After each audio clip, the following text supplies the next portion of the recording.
Hello, and welcome to today's training, Hormones and Weight, Understanding the Connection. If you've been wondering why weight gain seems to sneak up on you as you move through perimenopause or even after you hit about age 30, even when you're eating healthy, you're in the right place. Today, I'm busting some myths and breaking down how your hormones affect your weight, especially as estrogen levels shift. And I've got some helpful resources for you to take home with you today. I've got a Why Weight Gain Isn't Just About Calories guide, a Rebalance Your Carb and Fat Intake workbook, and of course, one of my favorites, the 7-day hormonal reset meal plan. So if you've been trying to cut calories or following the eat less, move more mantra, you might have noticed that it's not working the same way it used to when you were in your 20s. You're skipping the dessert, you're eating the salads, but the scale refuses to budge. Does that sound familiar? Here's the thing. As we move through perimenopause, hormones become the real boss of weight regulation, not calories or carbs. And the big player here is estrogen. Download your Why Weight Gain Isn't Just About Calories guide for a deeper dive into how hormones shift during this time of our lives. But let me give you a short version.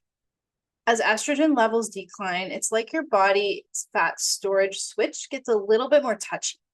And if we don't tweak how we eat, our bodies start to hold on to every little thing.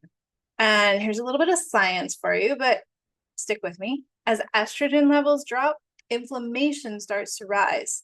And with that inflammation comes a sneaky little troublemaker called insulin resistance.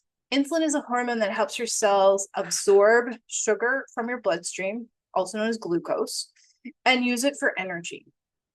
But when inflammation is high, your cells start to ignore insulin signal, leaving all of that sugar floating around in your bloodstream, which eventually does go get stored somewhere. And you guessed it, fat cells. If estrogen was the fun teacher keeping everyone calm in class, and now she's left, all those rowdy students, inflammation, insulin resistance are taking over the classroom. And suddenly those indulgences like pizza and pasta nights are making a bigger impact on your waistline than they used to. But now, don't worry.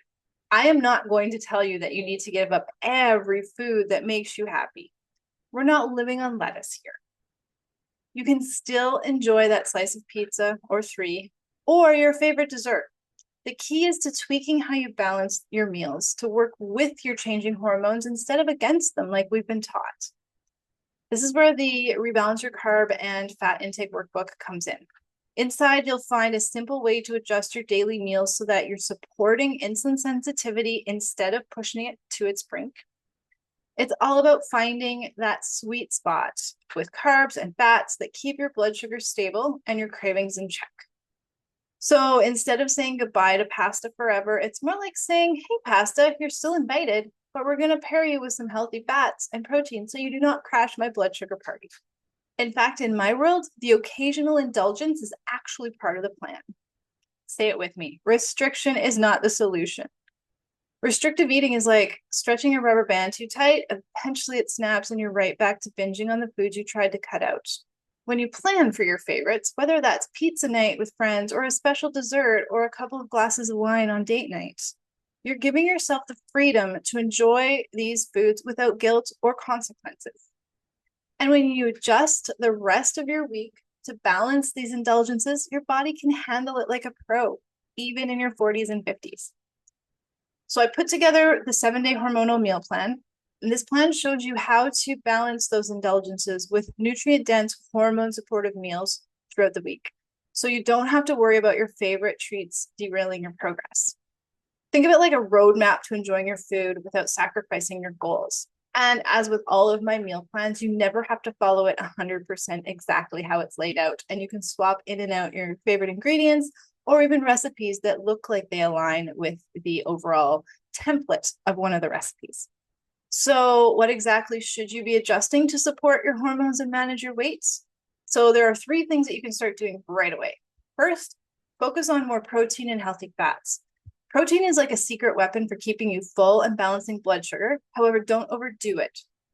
And healthy fats like avocados, nuts, and olive oil are essential for hormone production, which are going to help improve overall estrogen production, slow the decline, and they're also anti-inflammatory, so that helps too.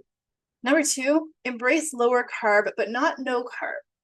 Carbs are not the enemy here, but during perimenopause, it's important to balance them with plenty of vegetables and fiber. A little less bread, a little more roasted sweet potatoes or leafy greens. These little tweaks help to keep your insulin in check while you still get to enjoy the bread. And then number 3 is incorporate more anti-inflammatory foods. I already listed a few, but inflammation is the big piece of this puzzle. So add more foods like turmeric, ginger, and leafy greens, and brightly colored vegetables. These are going to help tame that inflammation. The connection between your hormones and weight is about so much more than just calories, especially as a woman over the age of about 30 to 35. It's about understanding how to adjust your diet to work with your body's natural rhythms without sacrificing the food you love. I hope you're feeling a little bit more excited and empowered to make some small shifts that can make a big difference. Your body is changing. We can't stop that. But that doesn't mean you have to give up all the foods that you love. It's just about knowing how to enjoy them smarter. Weight loss after 30 changes, and it gets to be more delicious and less restrictive than those calorie counting diets of your past.